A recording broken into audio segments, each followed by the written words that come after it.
పేదోళ్ళ కోసం దిగొస్తారేంటి? ఎవరు దిగిరారు కదా. ఈ పేదరికం నుంచి ధనవంతుడికి ఎవడు చూసాం కానీ ఆ పేదోళ్ళ కోసం తనకున్న సంపదతో వదులుకొని వచ్చేవాడు లోకంలో ఎవడూ లేదు. అంత ఇన్స్పైరింగ్ స్టోరీస్ ఎవరు కూడా లేదు. యేసుక్రీస్తారు నీ కోసం కాదు ఇతరుల కోసం జీవించు, ఇతరుల కోసం ప్రాణం పెట్టని ఆయన జీవితం బోధిస్తుంది. మన వ్యక్తిత్వాన్ని, మన జీవిత విధానాన్ని సరిచేయడం ద్వారా ఏం చేస్తారట ఆయన? ధనవంతులకి చేస్తాడు.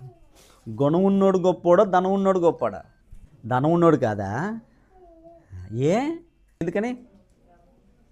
ధనం ఉంటుంది, పోతుంది. ధనం వల్ల గుణం కూడా ఏమవుద్ది? సద్గుణాలు పోయి దుర్గుణాలు వచ్చి పోతాడు.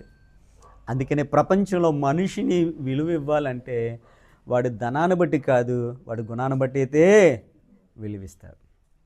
ఇంతేనా? వాడు అందంగా ఉండడం బట్టి విలువిస్తాడు, వాడు మంచి మనసును బట్టి విలువిస్తారా? ఎవరైనా మనకున్న హోదాను బట్టి విలువిస్తారా? మనం సహాయం చేసే చేతులను బట్టి, మాట సహాయం, చేత సహాయం బట్టి విలువిస్తారా?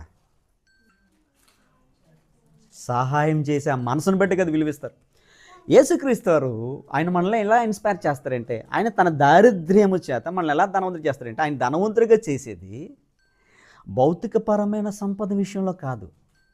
ఏ విషయంలోనండి? ఇప్పుడే విన్నాం మొదట మనం, ధనం కన్నా గుణం గొప్ప.